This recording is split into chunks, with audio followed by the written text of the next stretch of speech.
Vamos a dar comienzo a la defensa de tesis de Conrado Ledesma, que nos va a estar hablando sobre la estabilización de salmueras en una fábrica de Tandil. Conrado, tuviste como tutor a Miguel Pena, como codirectora a Gabriela Montero y directora Julieta Brucci, y como evaluadora va a oficiar Mariana Mendivil. Tenés 30 minutos para hacer la presentación. Pasado este tiempo habrá 10 para consultas, sugerencias, inquietudes, y después te vamos a avisar para que te retires, para que el tribunal delibere tu nota. Así que éxitos. Podés Bueno, comenzar. estabilización de salmueras en una fábrica de Tandil es el título. Y lo que opté por empezar por los tres elementos básicos que componen mi tesina, que es la salmuera, como dice el título, el queso y el hipoclorito de sodio, que fue lo que utilicé como desinfectante en la salmuera. Comenzando con el queso, con una definición muy acotada, extraída del Código Alimentario, donde dice que es un producto fresco, madurado, obtenido por separación parcial del suero del cuajo. Esas son los dos componentes líquidos y, digamos, los sólidos. Un poco de la historia del queso, que contrariamente a lo que me comentaba mi tutor, buscando un poco más, andando en la Universidad de Vermont de Canadá, surgió este estudio donde no, no es posible que se haya descubierto hace 9.000 años en una odre de un ternero o de una cabra, porque en ese entonces no era factible hacerlo de esa manera, no era, el nomadismo ya estaba un poco dejado de lado. Y fue también por una cuestión de necesidad que se llegó, no tanto por casualidad. ¿Qué sucedió? Como bien se puede leer, se agotan los cultivos en lo que es la sección norte de la península arábica, donde lo que se denomina la creciente fértil. Entonces tiene que recurrir a la explotación de cabras y ovejas, de las cuales empiezan a extraer leche, porque, como les decía, por agotamiento del suelo, lo que era la agricultura ya no estaba dando los rendimientos de años anteriores. A su vez, el auge de la cerámica, empiezan a aparecer vasijas donde depositan esa leche, y de ahí descubren una mejor o una tolerancia al componente sólido de la leche que se estaba formando en esas vasijas, ya que los adultos éramos intolerantes a la lactosa en ese entonces, y de a poco, por adaptaciones genéticas, fueron adquiriendo desde niños, desde bebés, hasta cada vez más adultos, una tolerancia mayor. Acá hay un mapa de lo que es la región de la creciente fértil, o la media luna fértil también llamada, lo que abarcaba el este de Egipto, el norte de Arabia Saudita, Irak, Siria y un poco del sur de Turquía. En cuanto a la composición química del queso y los roles de cada uno de sus componentes, comenzando por la proteína, que es la caseína, o son las caseínas, porque son un grupo, como dice ahí, heterogéneo de proteínas, y del cual deriva el nombre del queso, de ahí su importancia. Son proteínas heterogéneas que están formadas en submicelas unidas por calcio, y que no solo tienen una utilidad alimenticia, sino pueden y tienen otro tipo de utilidades dentro de industrias textiles, de pintura, plásticos, detergentes. Pero es, digamos, el ladrillo fundamental de la industria del queso. En cuanto a los hidratos de carbono, la lactosa, conformada por glucosa y galactosa, es el hidrato de carbono principal, cumpliendo su rol dentro de la precipitación de esta caseína. ¿Cómo lo logra?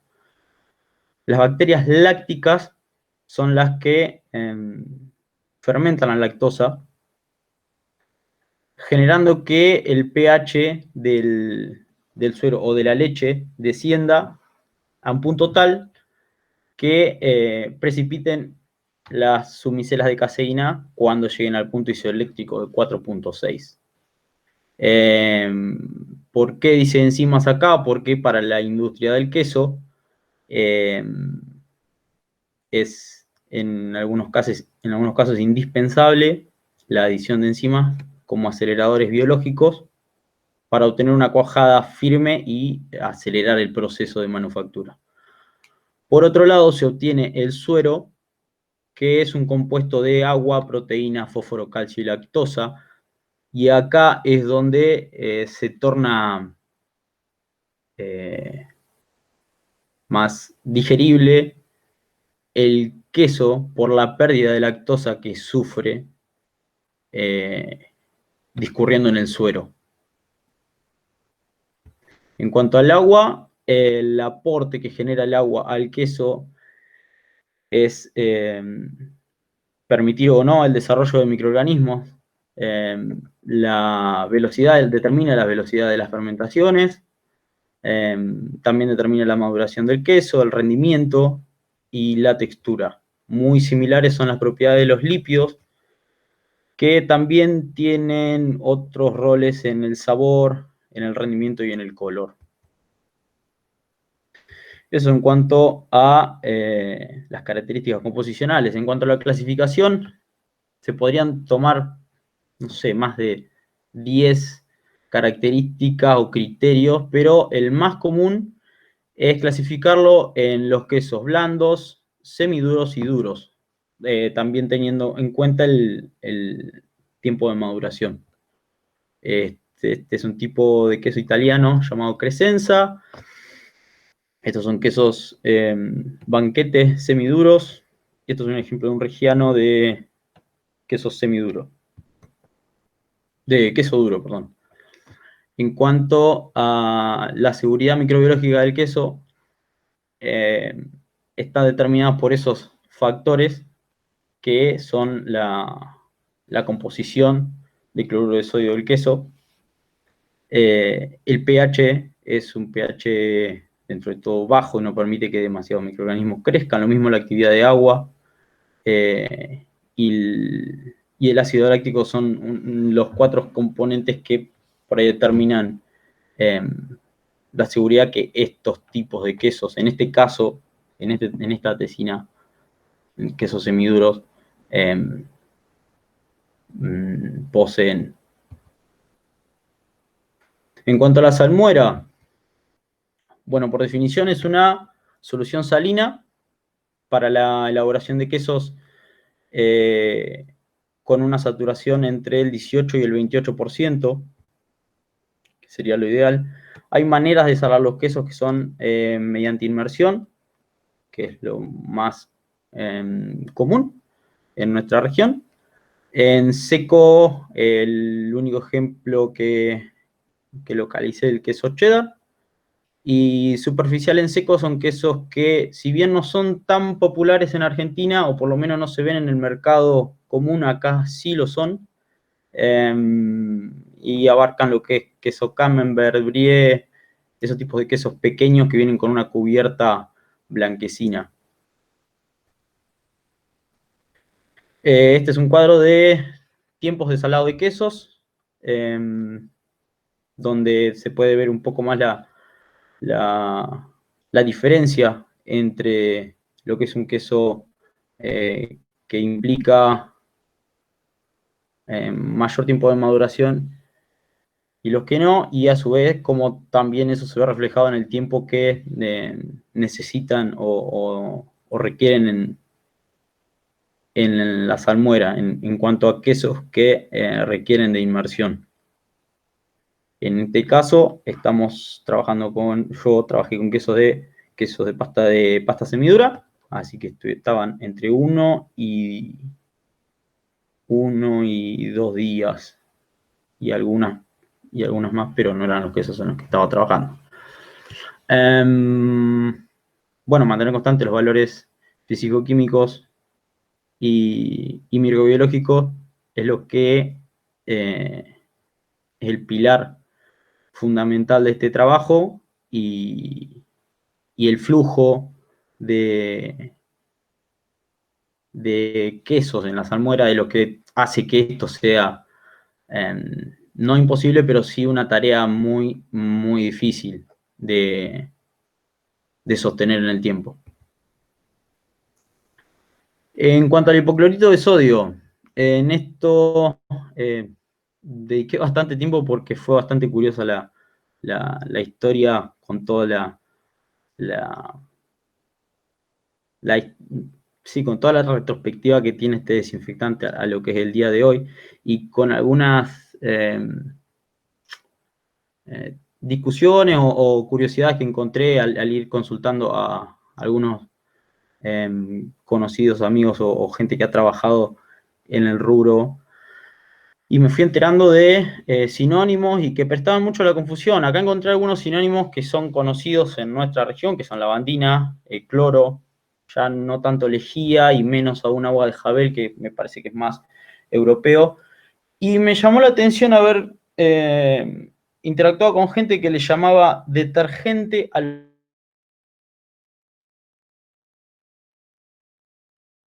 También estando al tanto de casos que por la situación actual de la pandemia recomiendan profundizar lo que es hábitos de limpieza y desinfección, y el consecuente aumento de casos de intoxicación con vapores tóxicos por mezclar cantidades imprudentes de detergente con hipoclorito. Solamente a modo de casi anecdótico.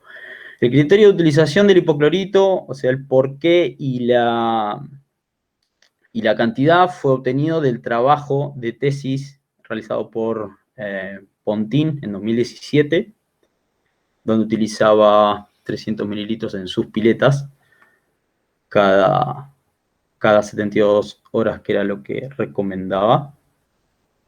Y en cuanto a la historia del hipoclorito y los primeros usos, datan del siglo XVIII, empezando con Pierre-François Percy, que era un francés que estuvo en las épocas napoleónicas junto a otro médico que lo que hacían era, notaron que empezando a usar lo que era el blanqueador de la ropa en el instrumental quirúrgico, reducían a más del 50% las muertes o las gangrenas de los amputados. Después, con el tiempo, profundizó un poco más en trabajos con trabajos escritos, valga la redundancia. Sam Lewis, en Europa, reduciendo la mortandad de mujeres por fiebre puerperal en los hospitales en el siglo XIX, pero no tuvo tanta repercusión en cuanto a popularidad en el ámbito científico, porque por ideologías y problemas bélicos y políticos, pero sus resultados y sus trabajos eran claramente, en este cuadro se pueden apreciar, mayores que los de su superior, que trabajaba en la clínica que se ve delineada en la tabla con color rosado. Este era el médico que trabajaba en la primer clínica. Eran clínicas estatales que trabajaban gratuitamente y atendían a la gente a cambio de que los estudiantes puedan aprender. Lewis trabajaba en lo que es la clínica, en la segunda clínica, y lo único que hacía era evitaba que los médicos que atendían partos trabajen con necropsias entre medio de una obstetricia, de una asistencia obstétrica y otra, que era una práctica común. Incluso tenían mejores resultados las mujeres que daban a luz fuera de la clínica, en la calle, que las que daban a luz en la clínica primaria, en la primer clínica. Tenían menores índices de muerte por fiebre puerperal. Y después el premio Nobel por el descubrimiento del uso del hipoclorito se lo llevó un médico de la Primera Guerra Mundial que lo terminó utilizando como uno de los primeros... fue el padre de la guerra química, donde se pudo utilizar como gas mostaza, y bueno, fue mucho más redituable, como suele suceder en la industria bélica, que en la industria científica médica. Bueno, en cuanto al esquema general de la elaboración, comenzando por la recepción, la leche debe llegar refrigerada y ser sometida a un tamizado para quitar las impurezas groseras. Esto puede ser por centrifugado, como bien dice ahí. Y acto seguido debe someterse a un tratamiento térmico, que es la pasteurización, para corroborar que esto haya sido realizado correctamente. Existe un parámetro a medir, que es la fosfatasa residual negativa, que es una técnica, digamos, colorimétrica. Cuanto más azul de la prueba, es más positiva.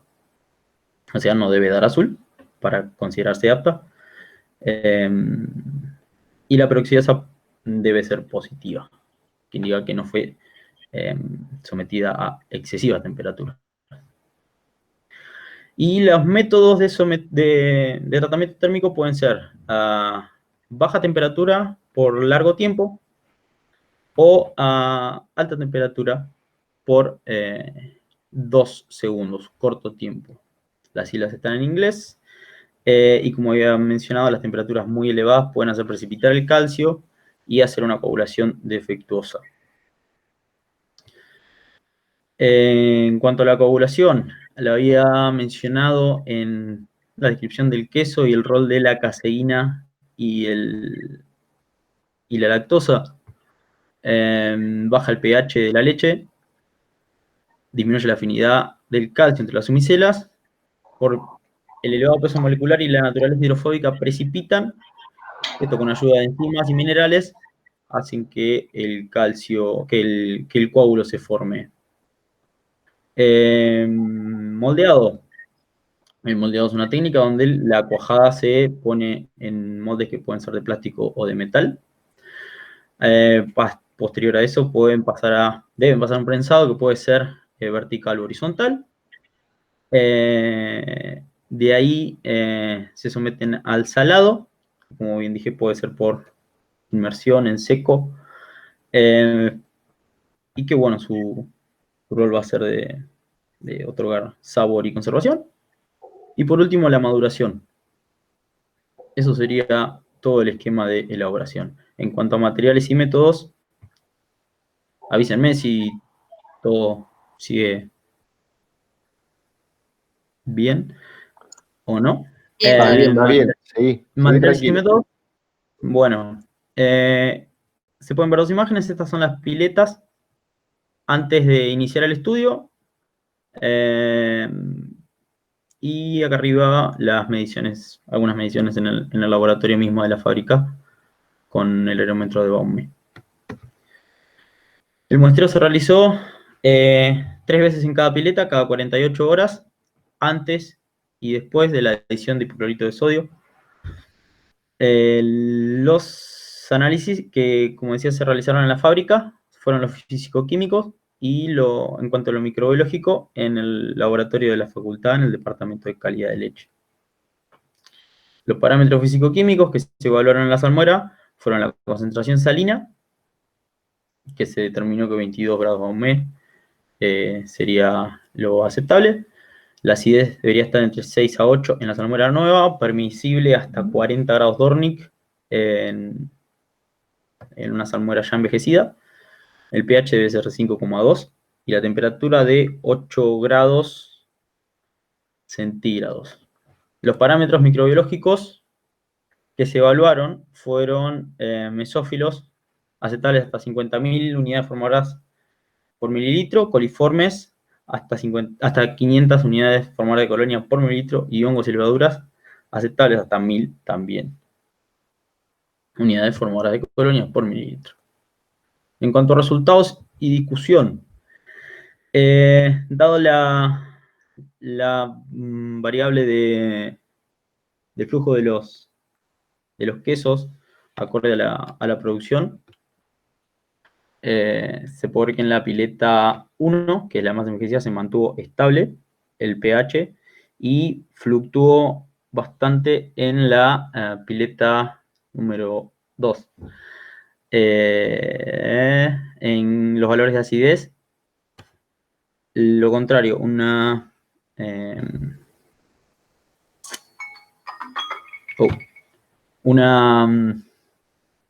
variación y un exceso en la pileta número 1, no así en la pileta número 2, que se mantuvo dentro de los valores considerables aceptables. Y los valores de concentración estuvieron relativamente bajos en ambas, debió tal vez haberse adicionado más sal en ambas piletas, sobre todo en la pileta más envejecida, que es la en color azul.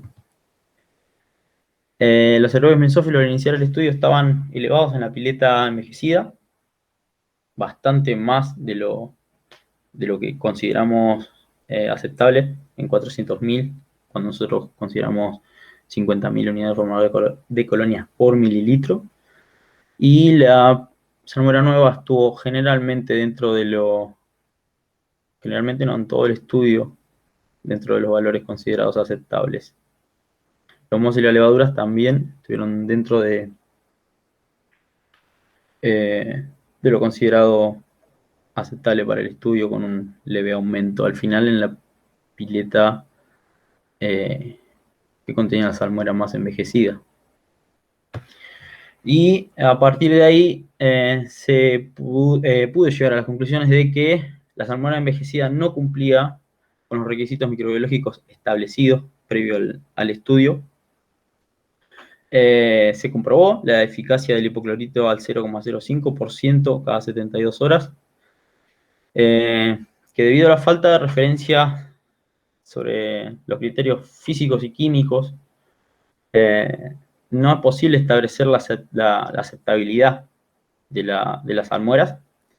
La eficiencia del hipoclorito se ve afectada por la edad de la salmuera, o sea que habría que hacer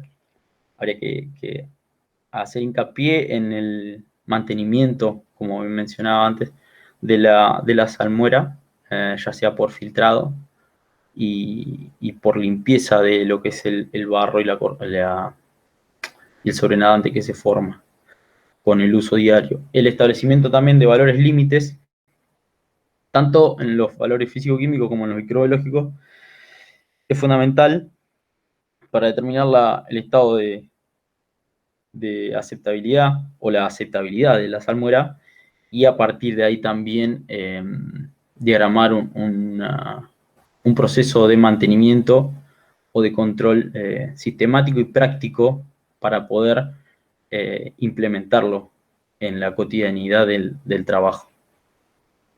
Eso es todo. Muchas gracias.